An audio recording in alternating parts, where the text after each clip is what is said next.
오늘 우리가 살아가고 있는 이 시대는 가짜가 그렇게 판을 치는 그런 시대입니다. 가짜가 선전을 너무 근사하게 하고 또 목소리도 커서 가짜가 진짜로 둔갑해버린 그런 시대 속에 살아가고 있습니다. 삼초백이라는 말이 있습니다. 삼초백. 3초마다 그 가방을 볼 수 있다라는 거죠. 루비통이라고 보통 200~300만 원씩 하는 가방을 서울의 시내를 돌아다니다 보면 3초마다 볼 수 있다 해서 삼초백이라고 합니다. 명품 가방 너무 비싸서 누구나 가질 수 없습니다. 그런데 삼초백이라고 할 정도로 그 가방이 흔해진 거, 그것은 가짜 짝퉁이 많이 보급되었기 때문입니다. 명품 가방을 가지고 싶지만 돈이 없어서 살 수 없다 보니 저렴한 가격에 짝퉁을 구입해서 가지고 다니는 것이죠. 여러분, 그러나 이 짝퉁과 명품은 분명하게 차이가 있습니다. 처음에는 비슷해 보이죠. 잘 모릅니다. 하지만 사용하다 보면 색이 변한다든지 또는 실밥이 터진다든지 해서 차이가 나는 것을 볼 수 있습니다. 짝퉁은 명품을 흉내는 낼지언정 진짜 명품은 될 수 없기 때문이죠. 오늘 본문은 여호와가 아닌 바알을 하나님으로 섬긴 이 아합 왕의 시대를 배경으로 하고 있습니다. 하나님의 엘리야 선지자를 통해서 바알은 참신이 아니요 짝퉁이다, 거짓신이다 라는 사실을 전하고 있습니다. 그러면서 오직 하나님만이 참신이심을 증거하고 있는 걸 볼 수 있습니다. 그래서 엘리야의 사역 속에는 하나님이 참신이다, 이것을 강조하기 위해서 많은 그런 기적들이 일어나는 걸 볼 수 있습니다. 여러 기적을 통해서 하나님만이 참신이라는 사실을 보여주고 있는 것이죠. 특별히 우리가 잘 아는 것처럼 갈멜산에서 850대 1로 이렇게 엘리야 선지자가 싸워서 하나님만이 참신임을 증거하죠. 그래서 그 바알 선지자, 아세라 선지자 850명을 죽인 그런 사건이 나오는데 이것은 엘리야 사역의 정점이었다라고 그렇게 말할 수 있습니다. 반면에 오늘 본문은 바로 이 사건의 서곡이라고 할 수 있습니다. 본문에 보면 아들과 둘이 살아가던 이 과부가 어느 날 아들이 병들어 죽게 되자 엘리야를 원망합니다. 18절을 보시면 하나님의 사람이여 당신이 나와 더불어 무슨 상관이 있기로 내 죄를 생각나게 하고 또 내 아들을 죽게 하려고 내게 오셨나이까. 이 여인은 엘리야가 자신을 찾아온 이것에 대해서 원망했습니다. 당신이 나와 더불어 무슨 상관이 있기에, 이 말은 당신과 나 사이에 무슨 원한 관계가 있기에 라는 그런 말입니다. 무슨 원한 관계가 있기에 나를 찾아와서 결국 내 아들을 죽게 했냐라는 말이죠. 지금 이 여인의 감정 상태라면 무슨 말을 못하겠습니까? 이 여인이 무슨 말을 해도 합리적이거나 사려 깊은 말을 하리라고 기대하기는 어렵습니다. 그렇지만 어쨌든 이 여인의 말은 여러모로 합당하지 않습니다. 이 여인의 말은 한마디로 자기 아들이 죽은 원인과 책임이 지금 엘리야에게 있다라는 것입니다.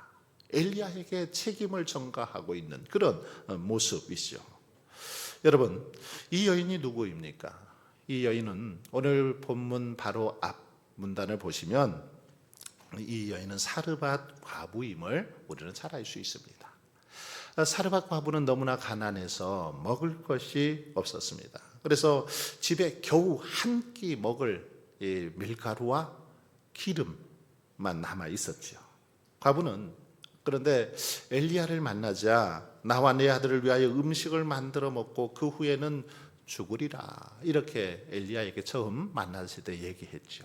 이제 마지막 한 끼 남은 거 이거 먹고 우리는 죽겠다라고 말합니다. 그때에 엘리야가 과부에게 뭐라고 말합니까?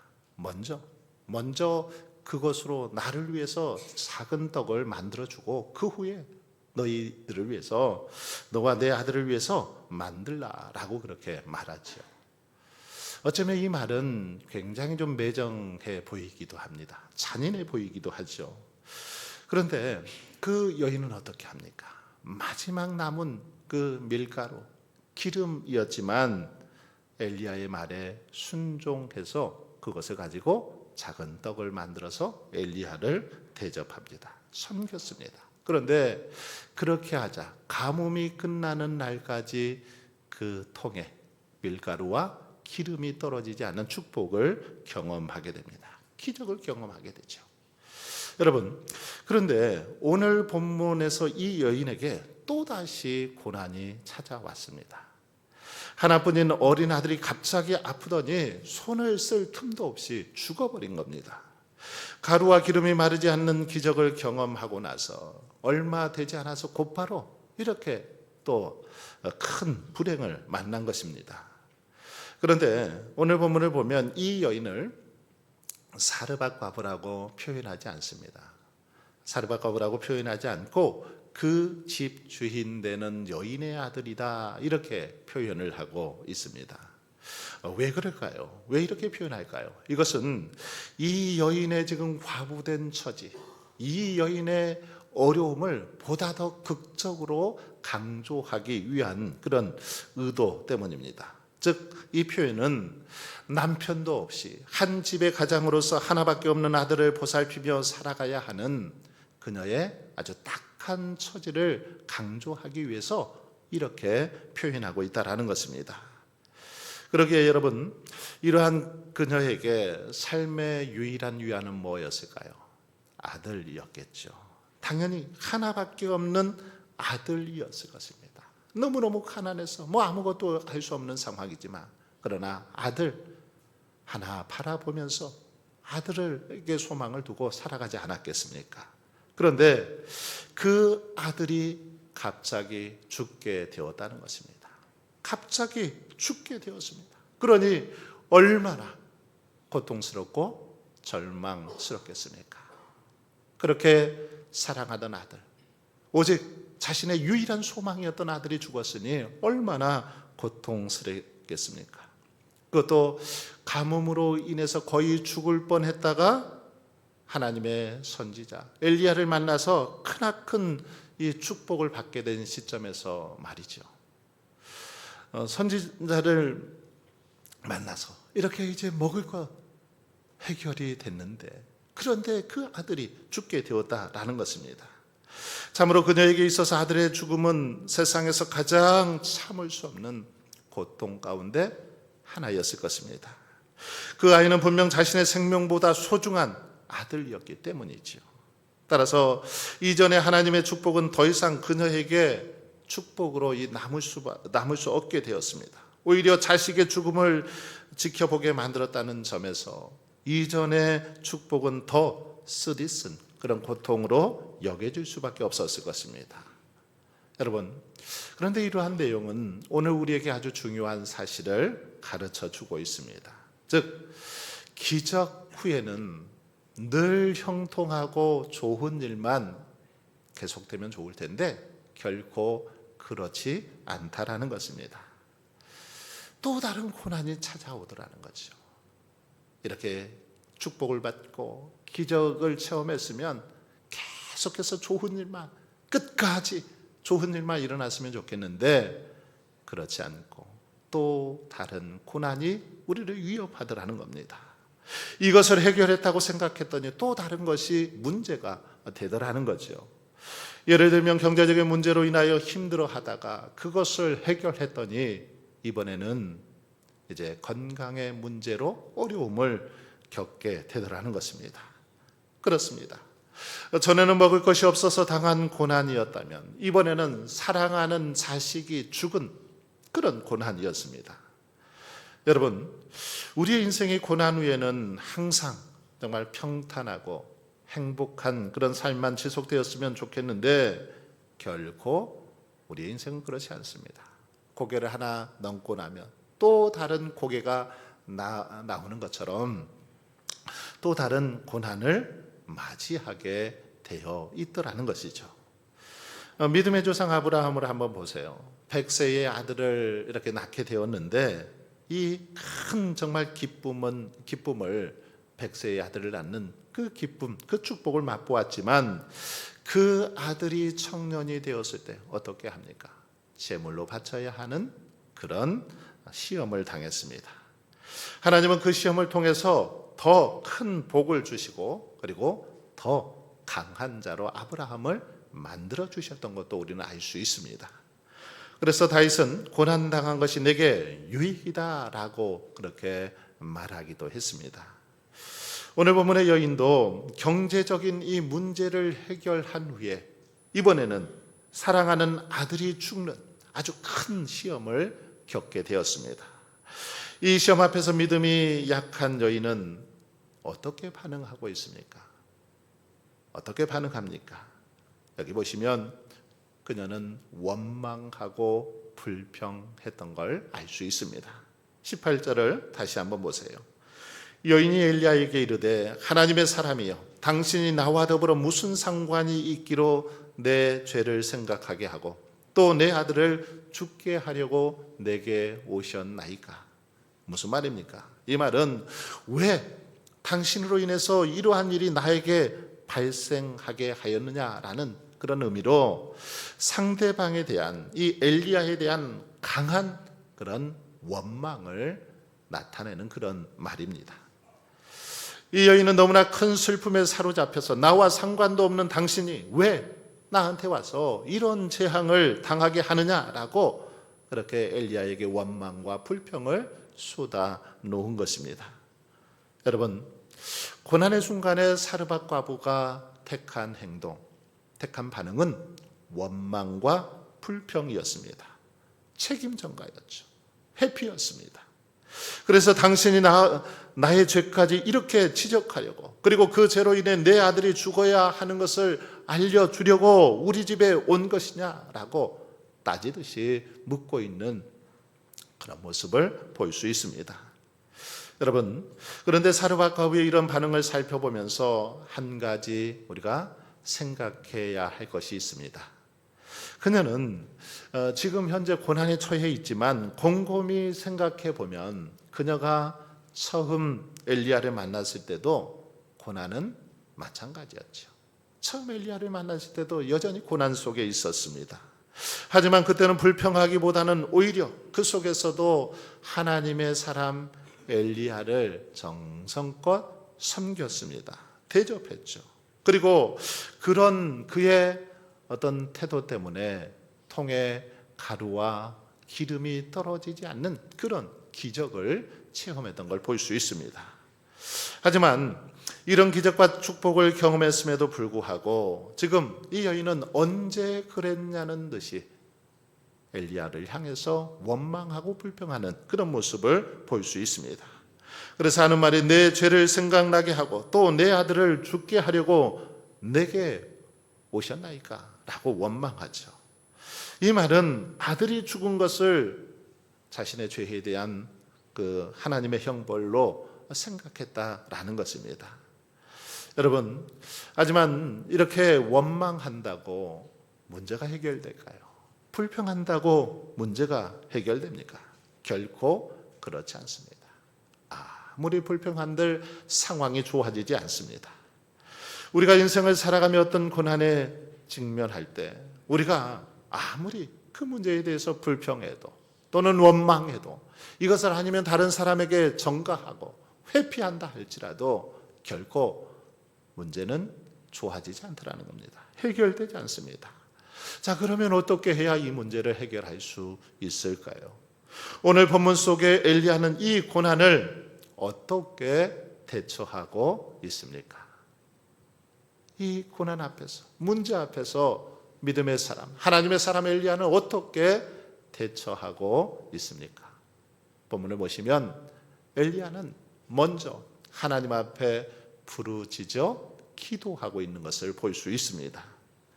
20절로 21절에 보면 여호와께 부르짖어 이르되, 이 문장이 두 번 이렇게 반복되어 나오는 걸 볼 수 있습니다. 하나님 앞에 부르짖어 기도했다라는 것입니다. 그렇습니다. 고난의 순간에 그 고난을 이겨낼 수 있는 가장 좋은 방법, 기도인 줄 믿습니다. 하나님 앞에 부르짖어 기도하는 것입니다. 여기서 이 부르짖다라는 말은 보통의 동사가 아닙니다. 이것은 아주 절박한 외침입니다. 간절한, 절실한 매달림의 표현입니다. 하나님 앞에 간절한 마음으로 부르짖어 기도했다라는 것입니다.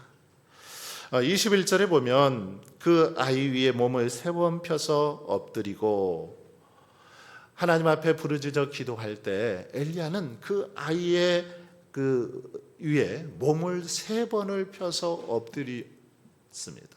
그러면서 기도했는데, 여러분, 이 행동이 무엇일까요? 이것은 마치 어떤 것을 이렇게 측량하기 위해서, 재기 위해서 자와 같은 물건을 그 위에 펼치듯이 엘리야가 자신의 몸을 누운 아이 위에 그렇게 포개슴을 보여줍니다. 그러나 여러분, 이러한 행동이 무엇을 의미하고 또 무엇을 기대했는지 우리는 정확히 알 수 없습니다. 일부 학자들은 이미 이 아이가 완전히 죽은 것이 아니기 때문에 이것은 엘리야가 자신의 체온을 이용해서 아이를 살리려고 이런 행동을 했을 것이다 라고 말하기도 합니다. 주장하기도 합니다. 하지만 이 주장은 설득력이 없습니다. 왜냐하면 아이는 17절에 언급된 대로 이미 완전히 죽었기 때문이죠. 완전히 죽었습니다. 죽지 않은 상태가 아니라 완전히 죽어 있습니다. 그러기에 이런 주장, 설득력이 없습니다. 그렇기 때문에 아마도 이런 행동은 하나님의 능력이 이 자신의 몸을 통해서 죽은 아이에게 전달되므로 그 아이가 살아나기를 간절히 바라는 엘리야의 믿음적인 어떤 신앙적인 행동으로 우리는 추정해 볼 수 있습니다. 또한 본문에 보면 엘리야가 왜 아이에 이렇게 몸을 3번을 펴고 엎드리고 기도했는지에 대해서도 정확히 알 수 없습니다. 왜 꼭 3번 했을까요? 다만 성경에서 이 3이란 숫자는 하나님의 완전하심을 상징하는 수죠. 그렇기 때문에 오직 하나님의 완전한 능력에 의해서만 이 아이가 살아날 수 있다라는 엘리야의 간절한 그런 믿음의 표현일 것이다라고 우리는 추정해 볼 수 있습니다. 여러분, 이처럼 엘리야는 자신을 원망하는 이 여인을 향해서 믿음이 적은 자여라고 그 여인을 책망할 수도 있었을 것입니다. 그 여인을 향해서 화를 낼 수도 있었을 것입니다. 하지만 그렇지 아니하고 자신의 이제 모든 방법을 지금 다 동원해서 이 아이를 살리기 위해서 그렇게 노력하고 하나님 앞에 부르짖어 기도하고 있는 그런 모습을 볼 수 있습니다. 하나님께 간절히 부르짖어 기도하면서 자신의 그 모든 믿음의 표현을 다 담아서 그렇게 노력했다라는 것입니다. 그런데 그러자 어떻게 됩니까? 하나님은 엘리야의 이 기도를 들으시고 엘리야의 이런 믿음의 그 행동을 보시고 놀라운 능력으로 그 아들을 다시 살려주셨습니다. 그래서 아이의 혼이 몸으로 돌아오고 살아났죠. 그러자 그 모습을 다 지켜보던 어머니가 어떻게 합니까? 여인은 엘리야에게 이렇게 말합니다. 이 모습을 다 지켜본 다음에 24절에서 이렇게 고백합니다. 내가 이제야 당신은 하나님의 사람이시요 당신의 입에 있는 여호와의 말씀이 진실한 줄 아노라. 여인은 2번의 기적을 경험하고 나서 엘리야를 하나님의 사람으로 인정하고 엘리야를 통해서 선포되는 하나님의 말씀이 진리임을 믿고 있는 그런 모습을 볼 수 있습니다. 비로소 2번의 기적을 통해서 이 여인은 온전한 믿음의 사람, 진실한 믿음의 사람이 된 것이죠. 여러분, 그렇습니다. 하나님은 여인이 경험한 2번의 기적을 통해서 확실하고 신실한 믿음의 사람이 되게 하셨고, 풍요의 신이요 비의 신인 바알이 참 신이 아니라 하나님만이 참 신이심을 깨닫게 하셨다라는 것입니다. 놀라운 기적을 통해서 이 사실을 깨닫게 된 거죠. 그런데 여러분, 우리가 생각해 볼 것은 이 여인이 경험한 두 번의 기적, 이 두 번의 기적은 모두 그의 순종에서 시작되었음을 알 수 있습니다. 두 번의 기적이 일어날 수 있었던 것은 그녀의 순종에서 시작되었습니다. 첫 번째 기적, 이 첫 번째 기적은 여인이 순종하기 어려운 상황에서 순종한 결과죠. 마지막 한 끼, 자기 아들과 이제 이 한 끼를 먹고 죽으려고 했던 그 통의 가루와 기름 아닙니까? 이 마지막 한 끼의 식사할 분량인 떡 한 개, 어쩌면 이것은 아들과 자신의 목숨이었죠. 여러분 생각해 보십시오. 여러 개 가운데, 한 100개 가운데 하나 드리는 거, 이것은 마음만 먹으면 누구라도 할 수 있습니다. 10개 중에 하나 정도 드리는 거 마찬가지죠. 하지만 목숨과 같은 이 마지막 딱 남은 한 개, 이 한 개를 전부 드린다는 거 결코 쉽지 않습니다. 굉장히 어렵죠. 그런데 여인은 엘리야 선지자의 말씀을 그대로 믿고 순종함으로 그 한 개를 엘리야에게 주지 않습니까? 엘리야에게 줄 때 놀라운 바로 기적을 체험하게 되었습니다. 그리고 두 번째 기적은 아들이 죽자 엘리야를 원망했지만 엘리야가 그 죽은 아들을 살리겠다며 아들을 달라고 하죠. 시신을 달라고 합니다. 이때 여러분, 만약에 이 여인이 시신을 주지 않았다면, 이 죽은 아이를 엘리야에게 주지 않았다면 어떨까요? 역사는 일어나지 않았을 것입니다. 그런데 순종해서 그 아이를 엘리야에게 넘겨주었기 때문에 기적이 나타난 것입니다. 그래야 만약 순종하지 않았다면 경험할 수 없는 아주 놀라운 기적을 이 여인은 체험하게 된 거죠. 여러분 생각해 보십시오. 만약 마지막 남은 음식으로 엘리야를 섬기지 않았다면 어떻게 됐을까요? 여인은 아들과 함께 아마 음식을 먹고 마지막으로 한 끼 먹고 죽었을 것입니다. 그러나 순종했더니 놀라운 역사를 경험하게 돼서 가뭄이 끝나는 날까지 그 음식이 떨어지지 않은 것이죠. 그리고 죽은 아들을 살려주겠다며 엘리야가 아들의 시신을 달라고 했을 때도 만약에 순종하지 않았다면 어땠을까요? 결코 아들이 살아나는 일은 없었을 것입니다. 이렇게 여러분 사르밧 과부가 경험한 기적의 사건들, 그녀의 순종에서 비롯되었습니다. 그녀가 순종했기 때문에 이런 역사가 일어나게 되었다라는 것입니다. 여러분, 엘리야를 통해 역사하셨던 하나님의 역사는 오늘 이 시간에도 이루어지는 줄 믿습니다. 독자 이삭을 번제로 바치라고 하는 하나님의 명령에 아브라함이 순종했을 때 어떤 일이 벌어집니까? 여호와 이레의 축복을 경험하게 되었습니다. 난공불락의 여리고성의 정복도 이스라엘 백성들의 순종 때문에 가능했던 것을 우리는 잘 알고 있습니다. 당시 여리고성은 이스라엘 백성들의 힘으로는 도저히 정복이 불가능한 정말 요새 중에 요새였습니다. 난공불락의 그런 성이었습니다. 그러나 하나님은 그들에게 6일 동안 매일 한 바퀴씩 돌고 7번째 되는 날에는 7일째는 7바퀴를 돌라고 그렇게 명령하시지 않습니까? 이 명령을 여호수아와 이스라엘 백성들이 온전히 순종하였을 때 정말 그 견고한 요새, 도저히 무너질 수 없는 그 성이 와르르 무너지는 그런 역사가 일어났습니다. 여러분, 그렇다면 왜 하나님은 이스라엘 백성들에게 이 여리고성 주변을 7일 동안 이렇게 계속해서 돌라는 명령을 하셨을까요? 왜 매일같이 하루에 한 바퀴씩 돌고 그리고 7일째 되는 날은 7번 돌라고 명하셨을까요? 그것은 그들의 온전한 순종을 보길 원하셨기 때문이죠. 그들이 얼마나 그 명령 앞에, 그 말씀 앞에 순종하는지를 보기 위해서 하나님은 그런 주문을 하신 것입니다. 하나님의 능력으로 얼마든지 말 한마디로 단 한 방에도 여리고성 무너뜨릴 수 있었지만 그들이 얼마나 순종하는지 그 모습을 보기 위해서 이렇게 명하셨다라는 것입니다. 인간의 상식이나 생각에 앞서서 하나님의 말씀을 따르려는 그들의 순종의 모습을 보기 원하셨던 것입니다.